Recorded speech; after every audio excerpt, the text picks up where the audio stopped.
Bom, pessoal, hoje a gente entra no nosso último tópico desse comprimido curso de inglês, né, que a gente teve no semestre, um curso de técnica, né? Eu vou ensinar para vocês mais uma técnica de construção de sentidos, que é o reconhecimento dos grupos nominais, tá?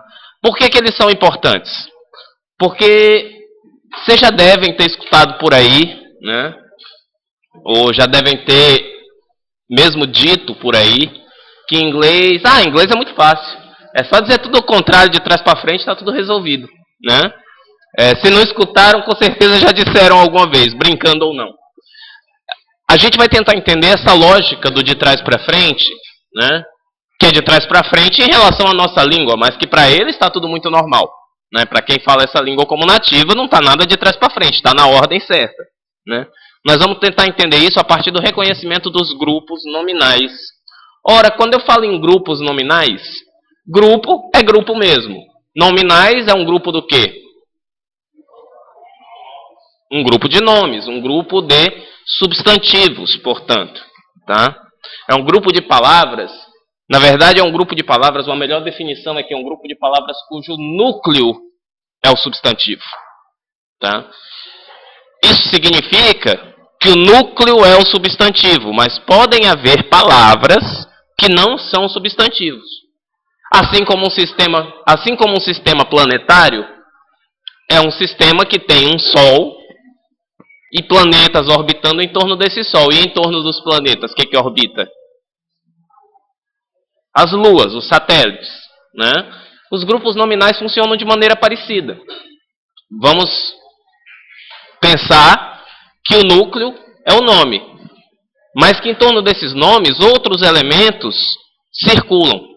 E a maioria deles podem ser outros nomes ou os adjetivos.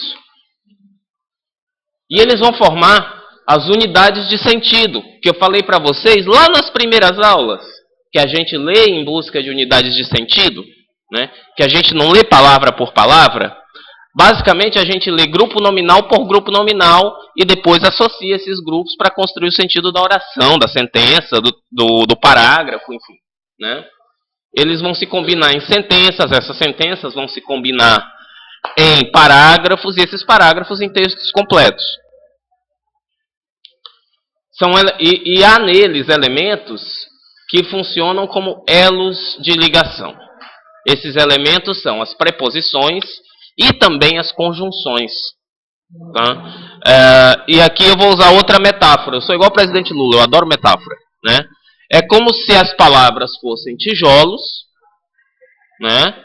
E as conjunções e as preposições são o cimento. Né? Não existe parede sem cimento. Não existe oração independente dos elementos de ligação. Quando eu digo, por exemplo, Cássia presente, sala de aula, eu preciso ligar essas duas ideias. Cássia esteve presente na sala de aula, ou a sala de aula. Né? As preposições cumprem esse papel de ligar as ideias. Portanto, nós vamos chamar elas de linking em inglês. Tá? De elementos de ligação. Vamos pegar aqui um exemplo. A three-dimensional TV picture appears over a huge wooden box in the empty room. A primeira coisa que eu vou pedir para vocês, quando forem analisar uma oração, é tentar achar o núcleo da ação, a famosa cápsula verbal. Onde está a cápsula verbal?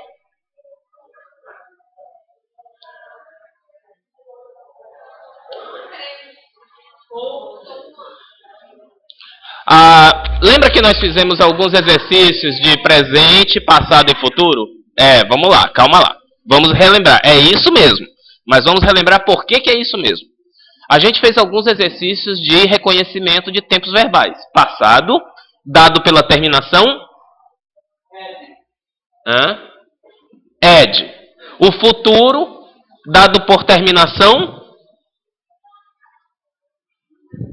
nenhuma.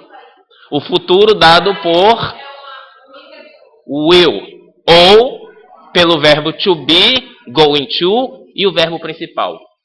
E o presente, uma das dicas que eu dei para vocês de reconhecimento do presente é a terminação presente simples. Qual a terminação do presente simples em alguns casos? S, ES e ES. Que significa que além de estar no presente simples, está na terceira pessoa do singular. Muito bem, S de singular. Portanto, o núcleo verbal, a cápsula verbal, perdão, é a palavra appears em azul. Né? Por quê? Ela está terminando em S, ali naquela oração, né? E ela está em posição de verbo. Lembremos, sujeito, verbo, complemento. Ela está lá no meião. Portanto, é bem provável que ali esteja de fato a cápsula verbal. E eu tenho duas palavrinhas ali em vermelho que eu vou explicar depois para vocês. Por enquanto, nós vamos chamar isso aqui de cápsula verbal. Muito bem, é isso mesmo. Então, de um lado, eu tenho o grupo nominal 1, antes da cápsula verbal. Tá? O grupo nominal 1 vai fazer função de... Muito bom, sujeito. Sujeito, verbo, complemento. O grupo nominal 1 faz função de sujeito, a three-dimensional TV picture. Eu pediria a vocês agora que refletissem sobre a função gramatical de cada palavra nesse grupo nominal 1. Picture. Se eu traduzir a palavra picture, eu vou ter imagem, figura. Né? Picture, portanto, é um adjetivo, é um verbo, é um substantivo, é o quê?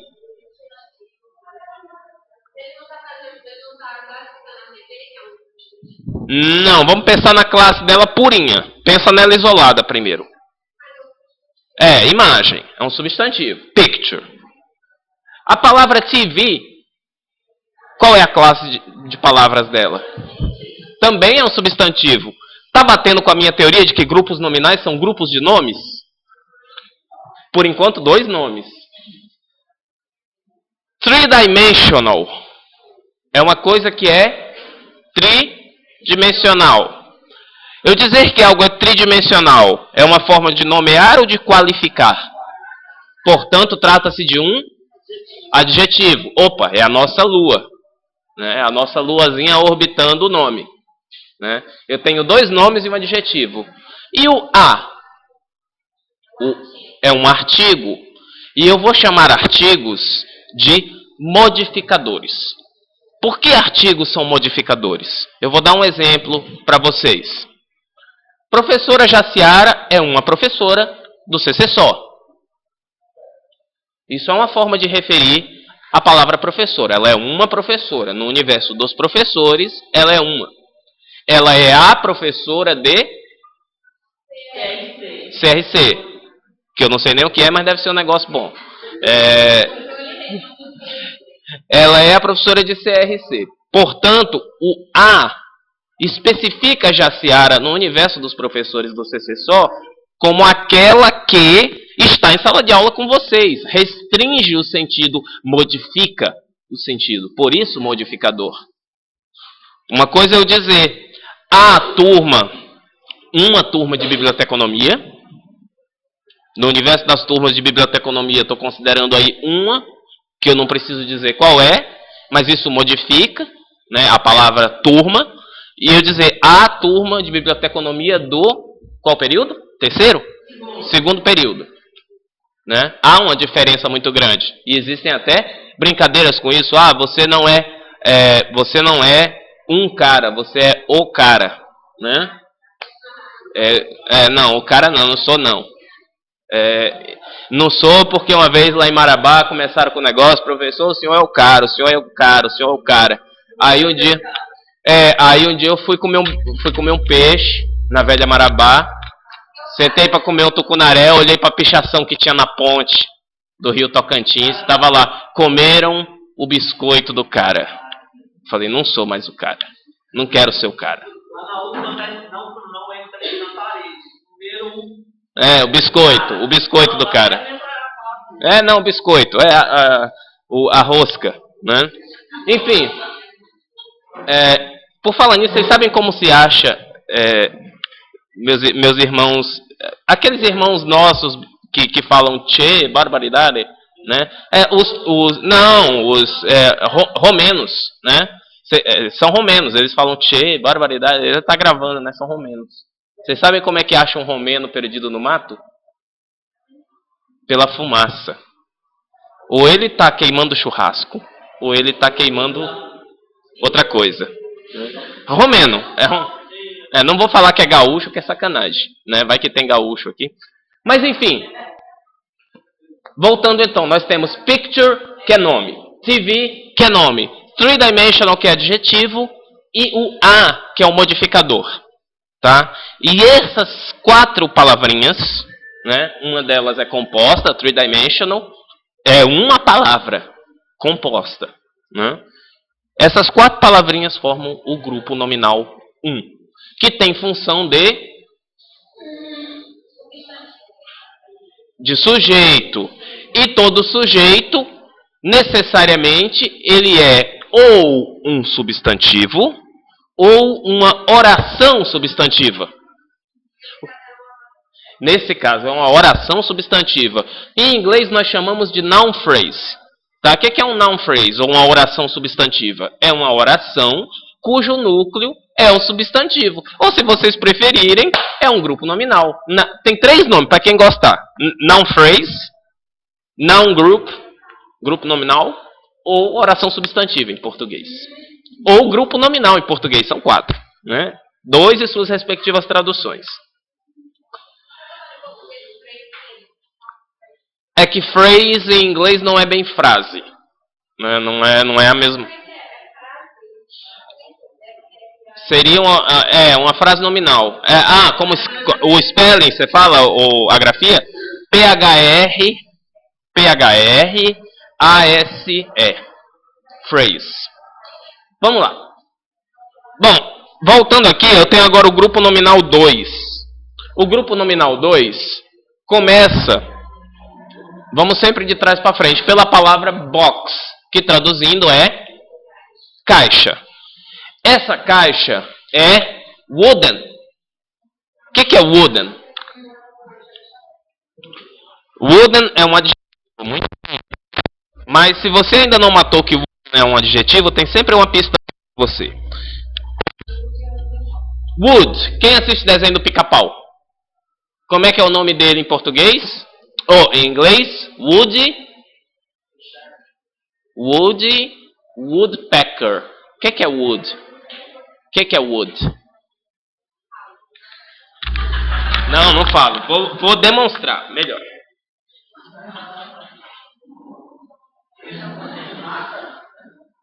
Ó.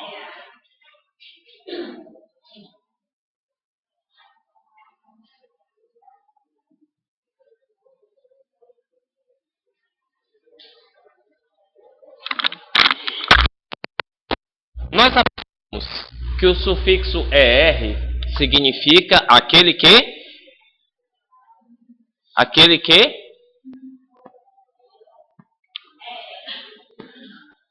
teach é a ação. Teacher é quem faz a ação.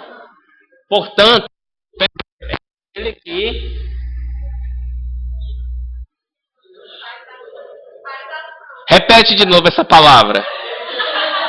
Aquele que pica. Né? Aquele que faz a picadura. Né? Portanto, é aquele que pica o pau. Portanto, wood é pau, tá? Mas é pau, matéria-prima, tá, gente? Não vai confundir com qualquer outra coisa. Então, esse é N, vocês aprenderam, ou eu cheguei a mencionar pelo menos en passant, que o EN é o particípio. O que é o particípio de madeira? É difícil para nós imaginar particípio de substantivo. O que é o particípio de madeira? madeiramento, emadeirado. Uma coisa emadeirada necessariamente é uma coisa que é feita de madeira. Portanto, wooden box é uma caixa de madeira. E de madeira, que para nós é locução adjetiva, né? Porque são duas palavrinhas, de madeira, em inglês é dado por um inflexão, sufixo.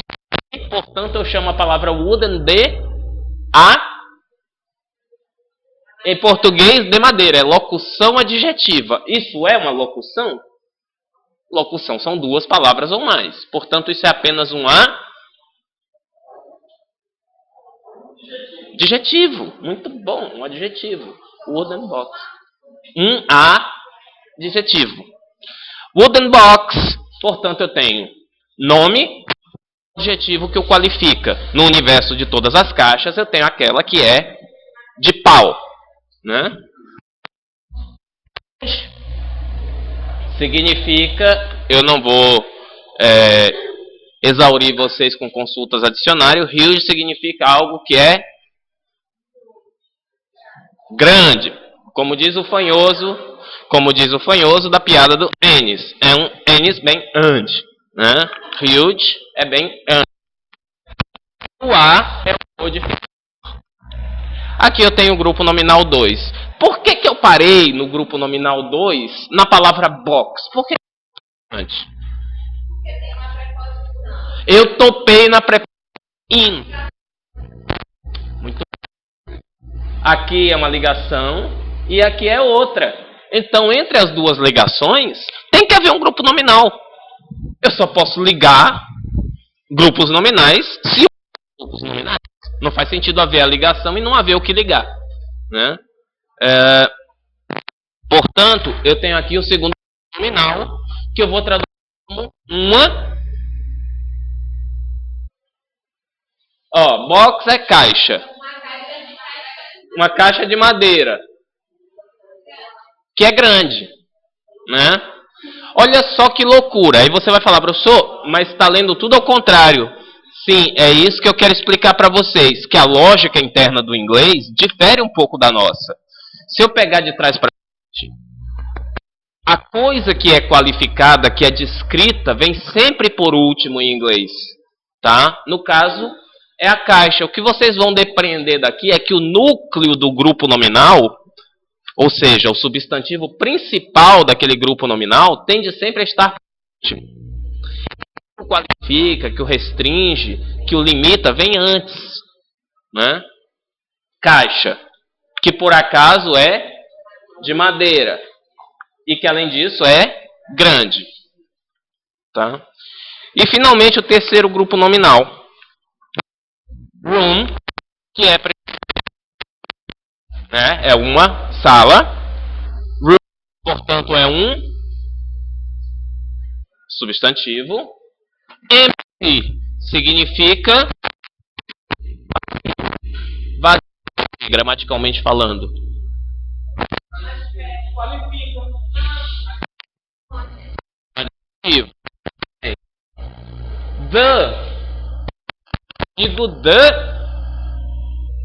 Artigo definido, né? Artigo definido. Ou seja, ele especifica. Ele é um modificador, né? E o in, a chave aqui, tá? Vou apontar até para sair no vídeo. Essa chave ficou um pouquinho puxada para o in, mas o in não faz parte do grupo nominal, tá, gente? Corrijo isso. The empty room é o grupo nominal 3, tá? Vou até corrigir logo, porque depois fica para posteridade. É porque é tão preciso isso aqui. Vamos lá, vamos salvar.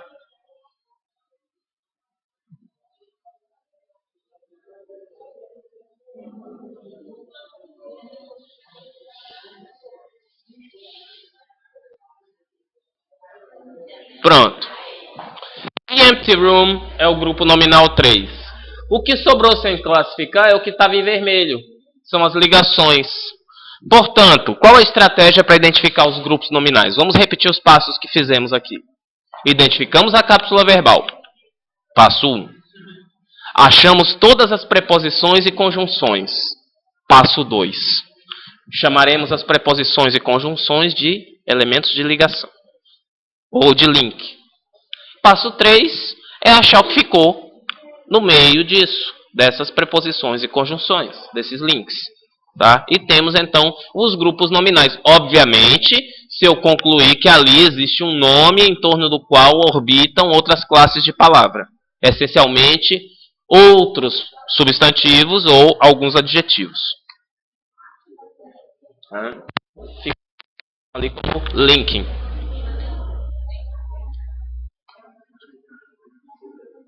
E aí nós temos o seguinte quadro. Novamente essa frase.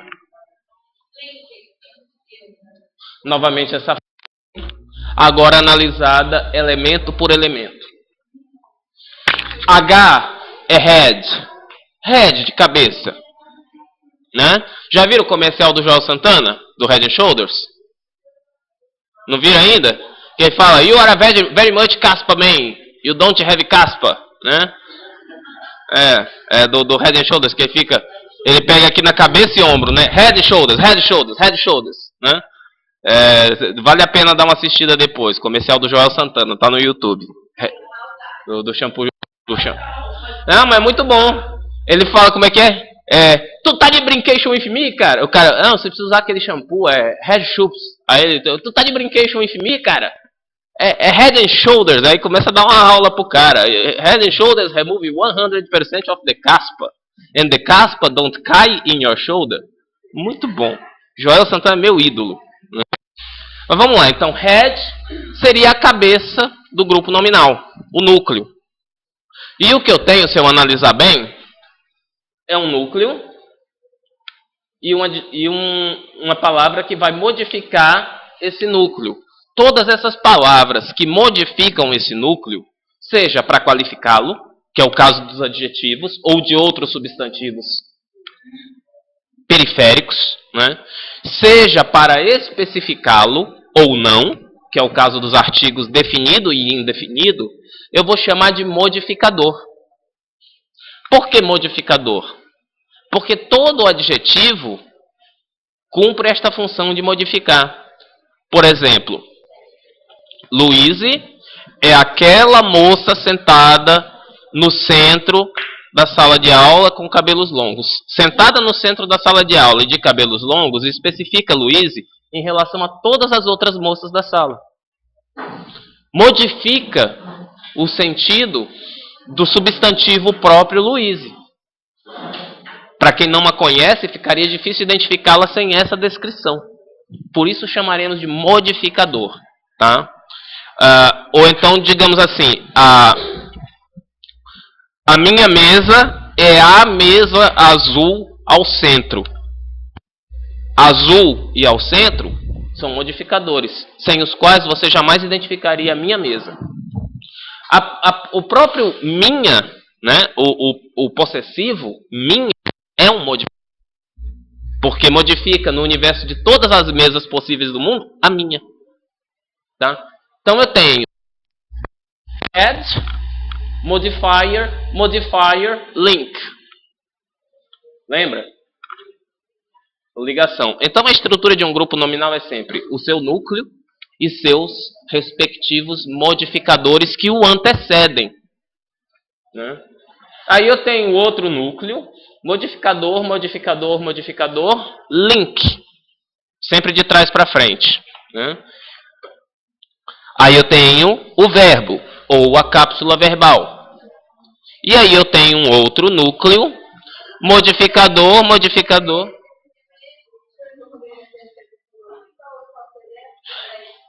Eu chego já lá, se ela é colorida, eu chego já no ponto em que nós vamos discutir se nós estamos falando da TV, que é colorida e tridimensional, ou da imagem que é tridimensional de uma TV colorida. Vamos já ver isso. Eu quero argumentar isso com vocês para a gente chegar a essa conclusão.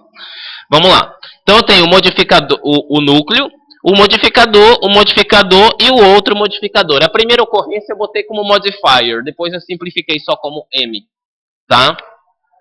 Agora, para que eu preciso conhecer grupo nominal, teoria de núcleo e modificador? Justamente para resolver esses dilemas, Poliana, né? Para saber exatamente o que é especificado e quem especifica o quê. Pegue o grupo nominal 1, a Three-Dimensional TV. Quem é o núcleo? É picture. Tudo que vier antes está qualificando picture. Picture é imagem. Eu estou falando da TV ou da imagem? Da imagem. É a imagem tridimensional ou é a imagem que é tridimensional? A imagem é tridimensional. Tá? Existe uma imagem tridimensional de uma TV. Não é uma TV. Oi? Então, mas vamos pensar se essa...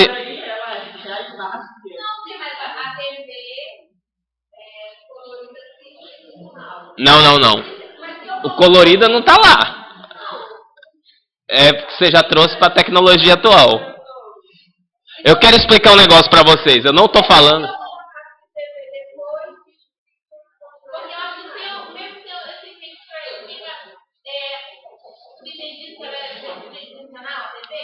Não, porque vocês estão pensando na imagem que vocês olham na tela da TV. E picture não necessariamente é só isso. Picture pode ser uma figurinha daquelas de álbum. Daquelas de álbum. Picture pode ser uma foto.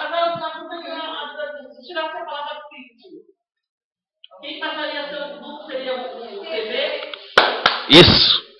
Aí eu estaria falando de uma TV tridimensional. Se eu tiro a palavra picture, o meu sujeito passa a ser uma TV tridimensional. Eu quero perguntar o seguinte: esse picture que você vê não é o picture que você vê na tela da TV.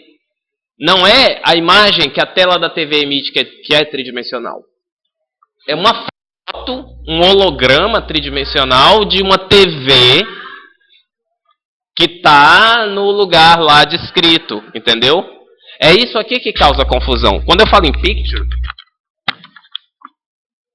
aqui, esse picture não é um picture televisivo. Ele é uma imagem fixa, pode ser uma figura, pode ser uma fotografia, pode ser um holograma, pode ser, inclusive,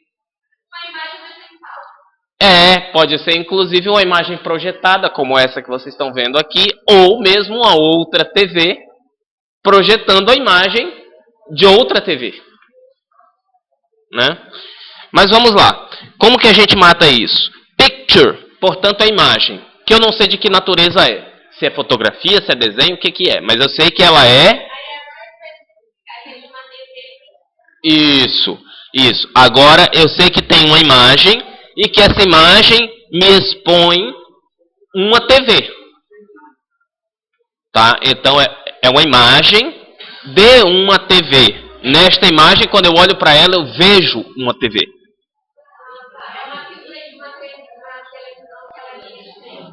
Isso. Esta figura da TV, vou fazer um sistema de colchetes.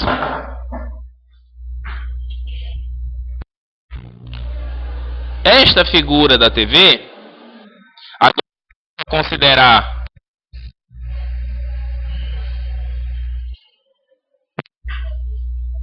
assim.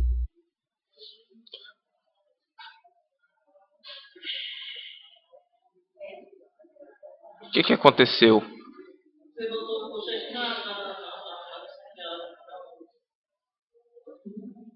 Isso. Tá, não tem problema. A gente usa essa mesmo.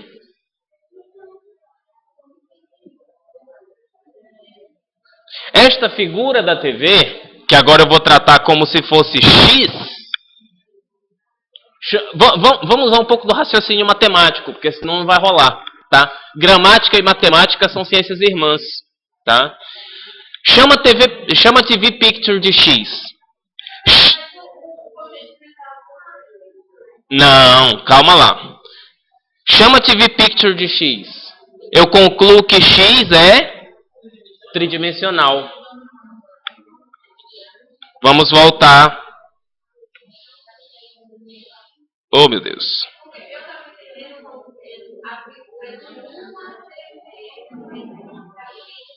Não, não é a TV que é tridimensional.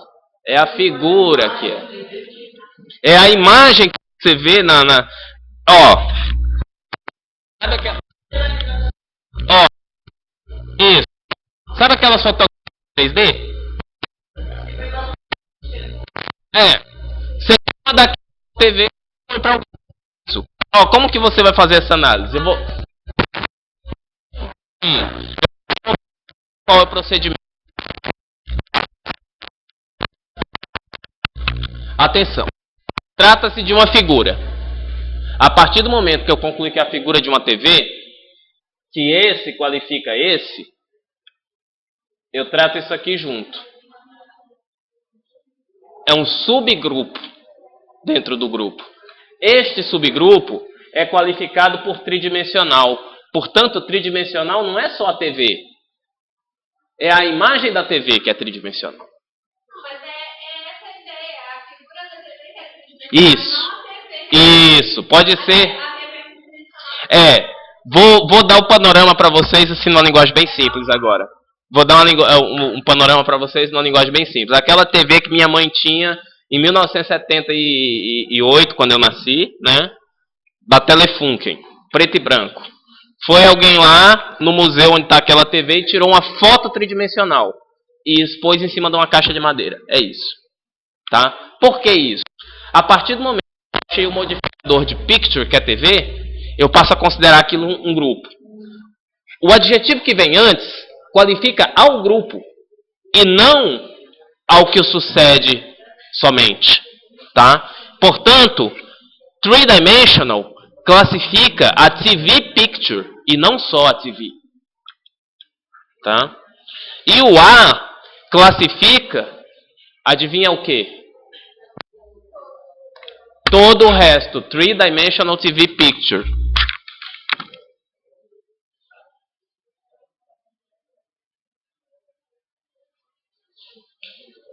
O artigo do A1 vai classificar a todo o subgrupo Three-Dimensional TV Picture, ou seja, no universo de todas as figuras tridimensionais da TV, eu estou falando de qualquer uma, não de uma específica. Ficou claro isso? Beleza, então.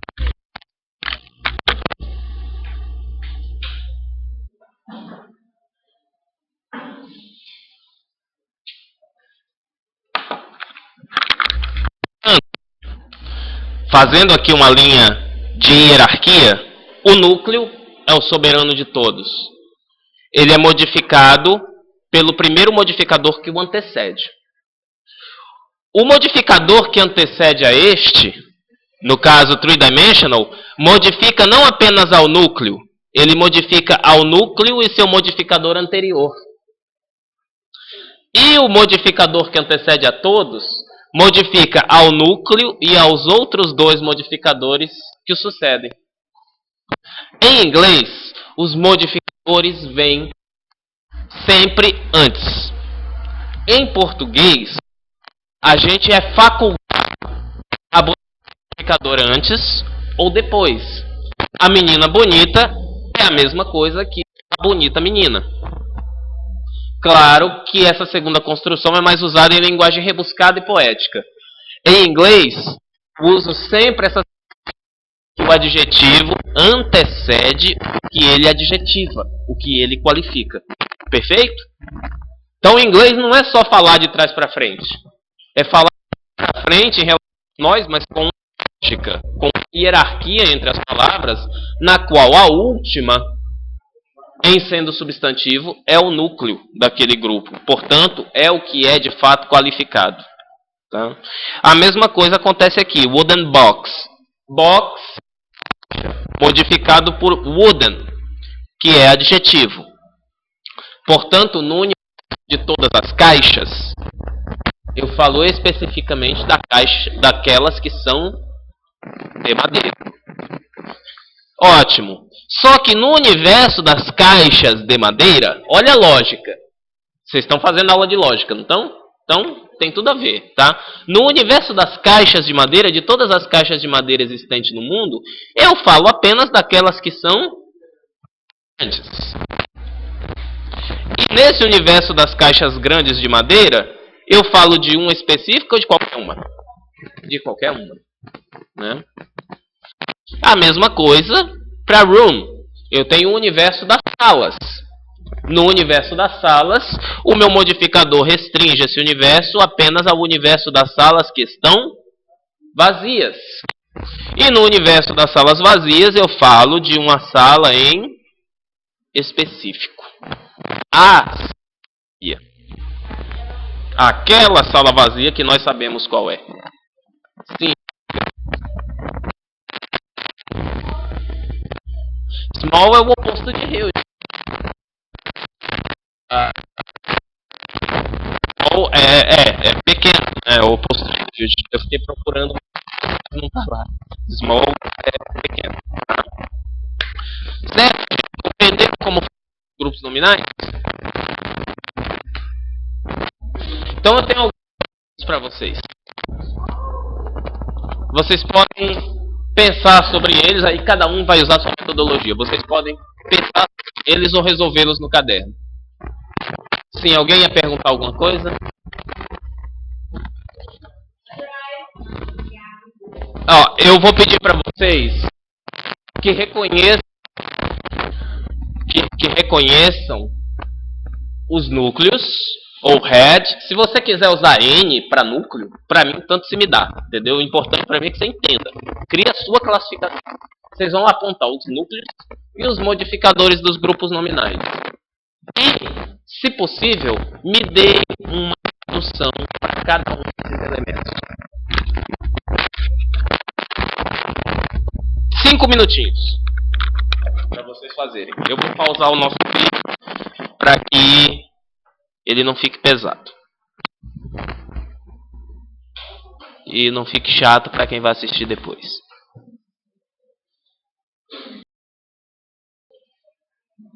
Retomando aqui nosso exercício.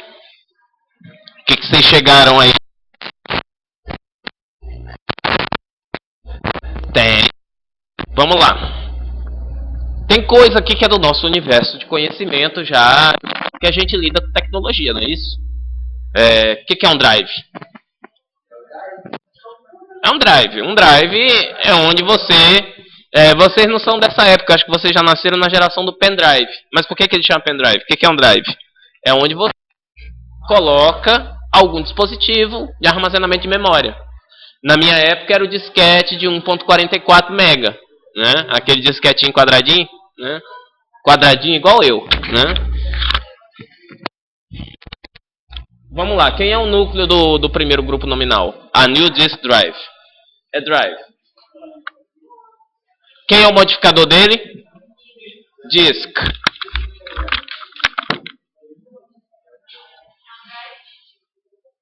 Isso. Como que nós vamos traduzir drive? Como que nós vamos traduzir? A gente traduz para quê, afinal de contas? A gente traduz para poder entender. Ora, se eu entendo drive como drive, eu traduzo drive como drive. Um drive do quê? De disco. Isso. No universo de todos os drives, eu posso ter drive de disco, eu posso ter drive de CD, eu posso ter drive de DVD. O drive é onde você enfia a mídia. Esse é um drive de disco. Esse drive de disco tem por característica ser novo. Novo é o adjetivo, portanto funciona como modificador. Então, portanto, eu tenho H, M, N e M.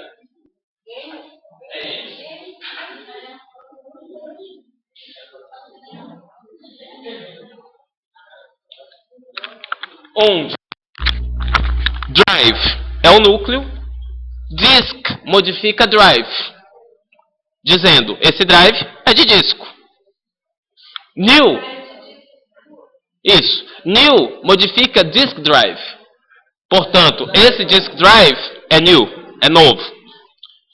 IA modifica new disk drive. Esse novo drive de disco, perdão, é um no mundo. Não precisa ser específico. É isso. Vamos para o próximo. Quem é o núcleo do próximo? A Network Manager. Manager. Precisou de muito esforço mental para isso? Você se fundamentou em uma dica que eu dei. Qual foi a dica que eu dei? O núcleo tende a estar por último. Manager. Eu traduzo como o quê? Administrar, administração. ER, terminação ER. Administrador. Network é o quê?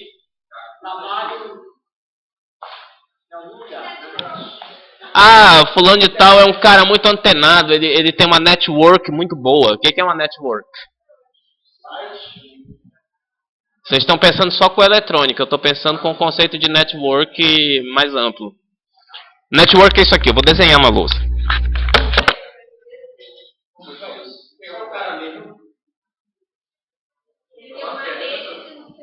Isso.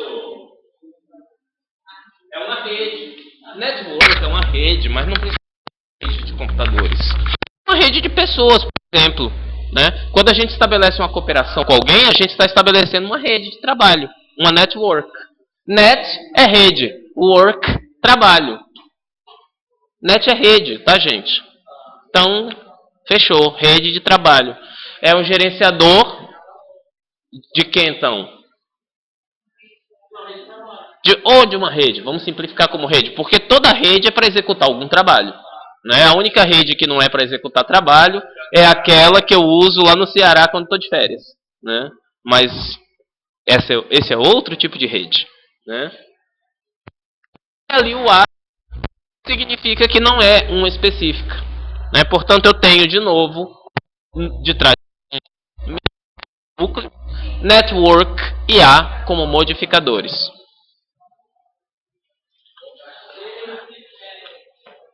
A computer keyboard. Qual o núcleo? Keyboard. No universo de todos os keyboards do mundo, se é específico porque ele é computer. Computer aqui, professor, mas tem dois substantivos. Porque keyboard é teclado. Aí você fala, tem teclado de música, tem teclado do piano, tem teclado elétrico e acústico, e tem teclado de computador, tem teclado do meu iPad. Isso. O que vai especificar ele é o fato de ser de computador, que em português é uma locução adjetiva. De computador. São duas palavras, a preposição e o substantivo formando a locução adjetiva. Em inglês, a coisa é um pouco mais simples. Eu uso computer, que originalmente, qual a classe de palavra de computer? É adjetivo ou é substantivo? É substantivo. Mas ali ele funciona como adjetivo ou como substantivo? Ele funciona como adjetivo, mas dizer isso é cometer uma imprecisão teórica, tá? Porque uma coisa não pode ser substantivo e funcionar como adjetivo. Isso, exatamente. Ele é um modificador. Modificador é um escape que a gente achou para não chamar substantivos nessa situação de adjetivos. Ele é um modificador. Ele cumpre função que o adjetivo cumpriria. Né? Portanto, computer é modificador de keyboard. E aí eu tenho o A, vocês já sabem, já aprenderam exemplos anteriores, é modificador também. Falo de um teclado de computador não específico no mundo. Oi? Seria, em português, sim. Quando você traz para o português, você está atribuindo uma locução. Por exemplo, Um novo disco, perdão, um novo drive de disco. De disco é uma locução adjetiva. Um gerenciador, um gerente de rede também é uma locução adjetiva. Keyboard, perdão, de computador também é uma locução adjetiva. De onde a gente conclui que em inglês é raríssimo, se é que é inexistente, eu preciso verificar se é inexistente, mas eu posso assegurar que é muito raro, o conceito de locução adjetiva. Eu atribuo um modificador e está tudo resolvido. Tá? Não existe locução adjetiva, existe modificador. Eu corro risco, sob pena de estar enganado, equivocado, mas eu acho que não, de que não há locução adjetiva em inglês. Existe o conceito de modificador. Bom, parece não haver. Se você testar várias hipóteses, você não vai achar locução adjetiva. Mais um exercício. Esse aqui eu vou dar 1 minuto para vocês responderem. Opa.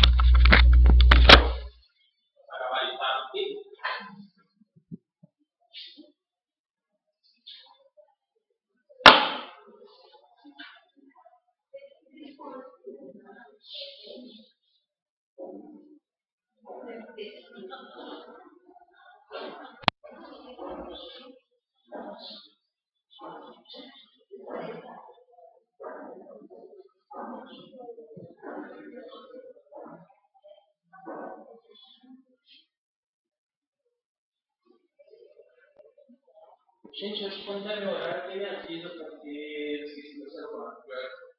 É 11, né? Meu horário é às 11h10.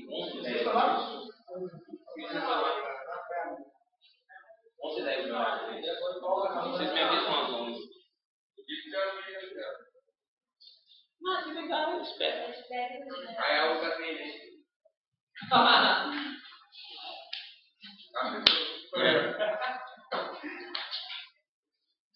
Vamos embora então?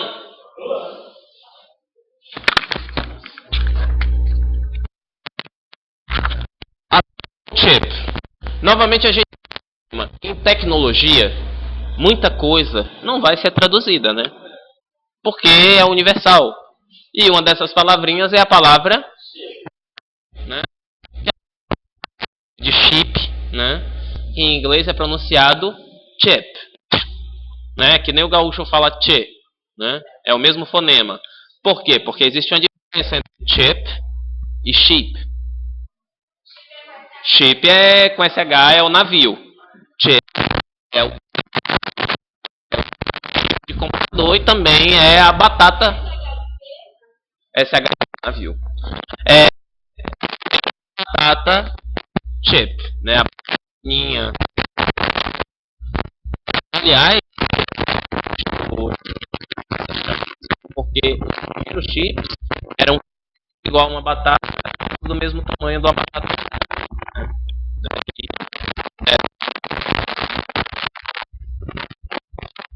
Isso. Agora vamos pensar o seguinte: silicon. Silicon parece, mas não é. Isso.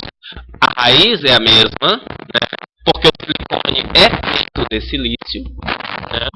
Mas silicon, silício, mata aí quando sabe que o chip é feito de silício, né? Silicon chip de silício. A propósito disso, eu lembro que quando meu irmão fazia Federal de Uberlândia, meu irmão cursava Química, e sempre tinha uns loucos na universidade. Toda universidade tem uns loucos, né? Que gosta de usar um negocinho.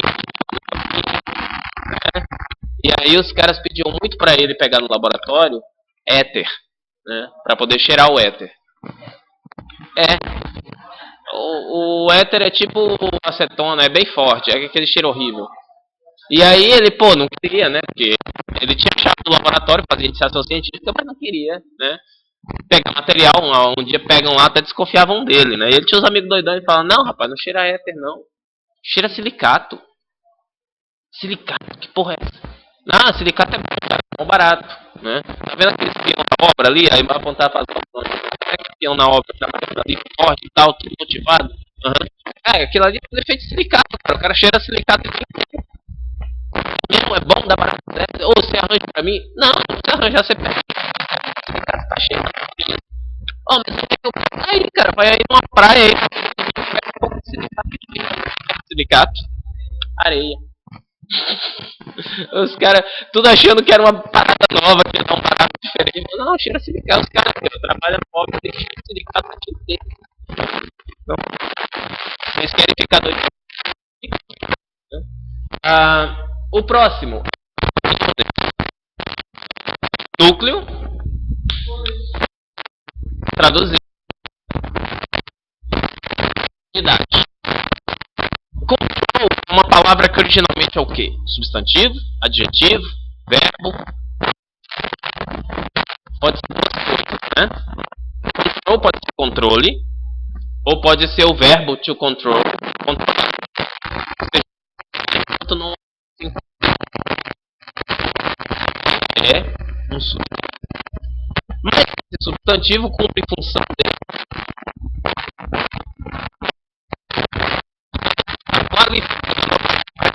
Unidade. Controle.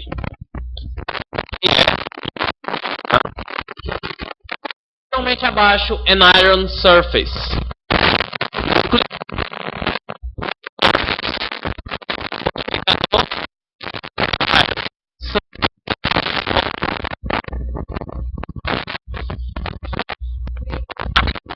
Né? Face, sur, sobreface, superfície. Exatamente a palavra superfície, se a gente botasse num português ao pé da letra, é uma sobreface, é a primeira face de alguma coisa. Uma superfície.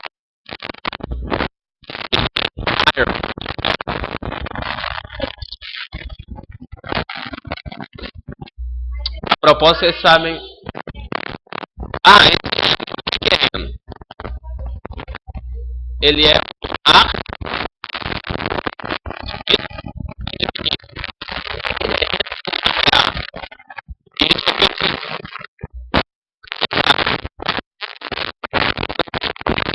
Aqui que os professores às vezes enfiam na cabeça de tudo. Não todos. Geralmente.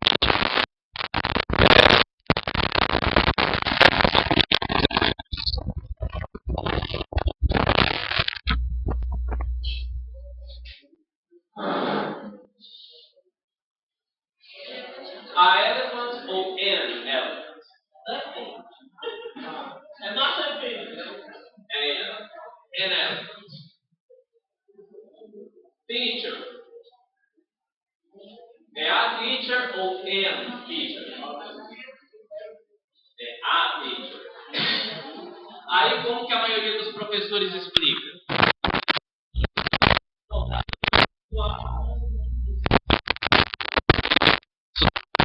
Correto.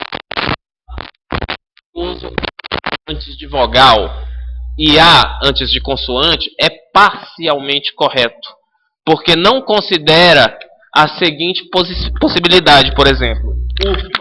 UFMA is an university ou a university? A university.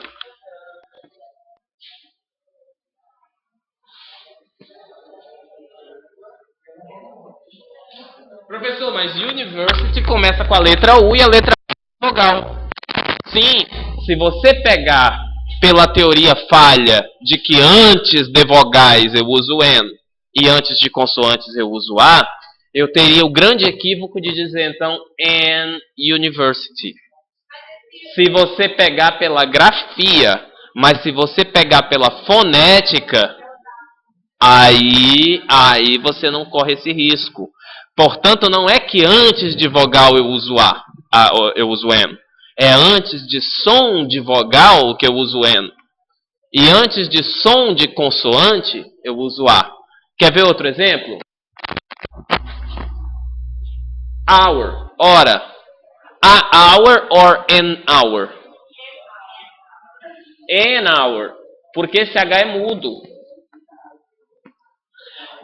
Professor, no caso de university, porque university tem lá o I, né? I, tem um ditongo, né? Um ditongo crescente. Os ditongos crescentes são chamados de semivogais.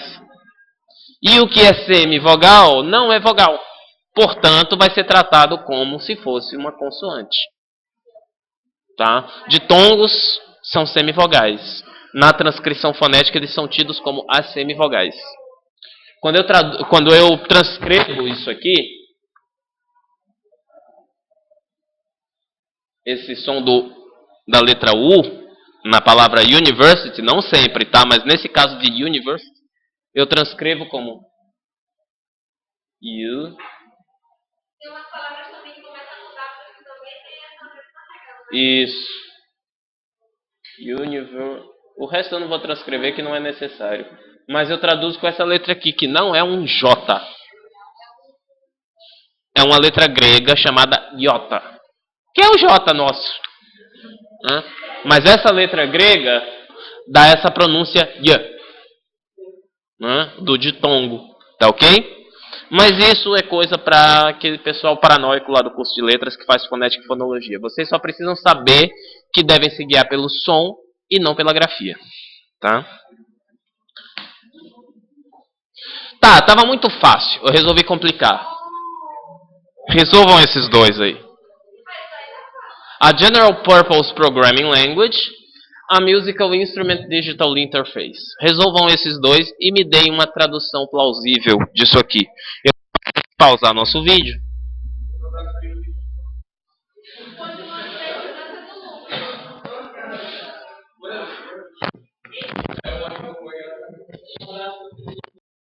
Atendendo a pedidos, vou mandar um abraço pro Felipe de Santa Inês.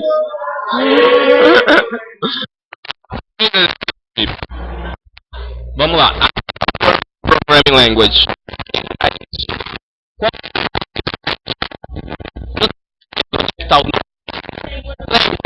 Confirmar se é substantivo. Se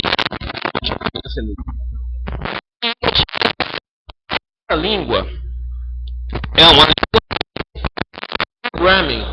Isso, programação. Que em alguns casos do ING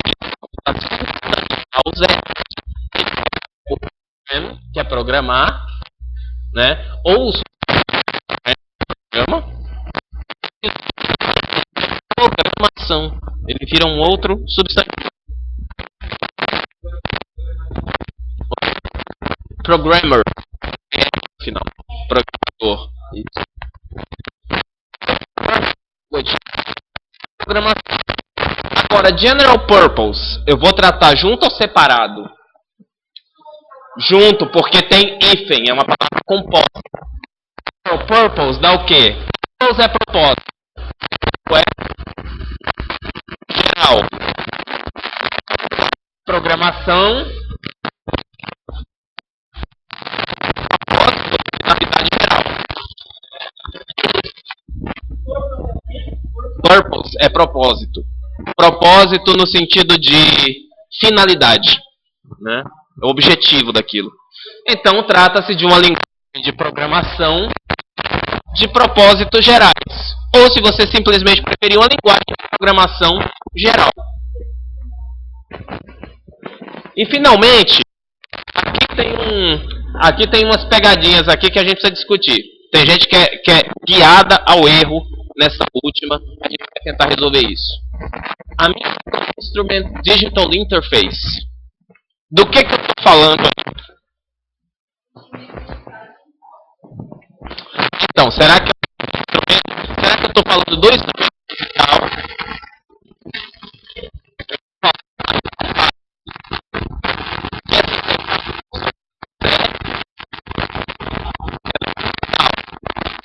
Interface digital de um instrumento. Interface digital, ele é traduzir isso, então. A interface digital de um instrumento musical. Perdão, é uma interface. Muito bem, obrigado. Ela lembrou do A lá. O A é específico, é uma, né? Não é A. Uma interface digital de um instrumento musical.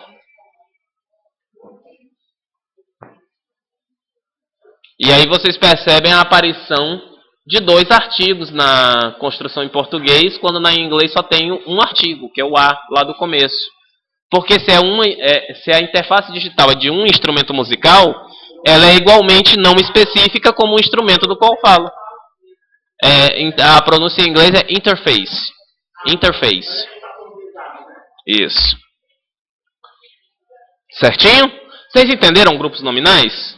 Entenderam? Vão agora romper com o mito que em inglês é ler de trás para frente, né? É ler de trás para frente quando existe um núcleo de um grupo nominal e coisas qualificando ele. O resto é normal, como a gente lê em língua portuguesa.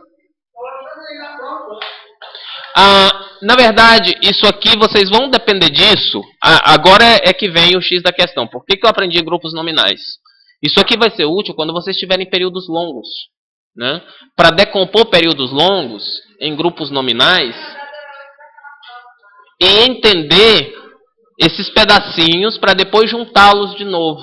Na próxima aula eu vou trazer algumas sentenças longas para a gente tentar avaliar como que a gente aplica esse conhecimento na hora de compreender parágrafos mais complexos, orações mais complexas.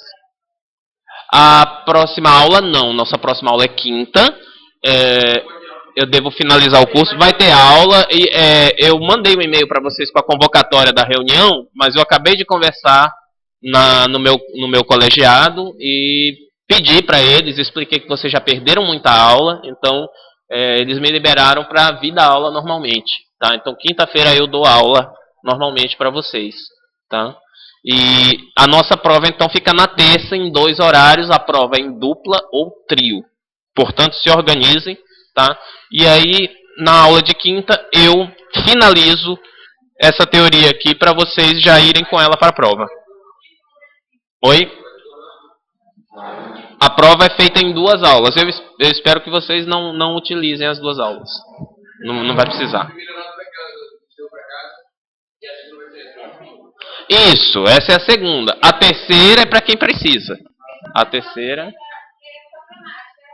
Não. Como sempre, é um texto. Do que fala o texto? Aquelas perguntas. Do que fala o texto? Identifique a afirmação tal na linha tal. O que ele quer dizer? Sempre em interpretação. A gramática, para nós, ela é ferramenta. Ela não é um fim em si. Tá bom? Portanto, gente, eu acho que... Como é que está o horário aí?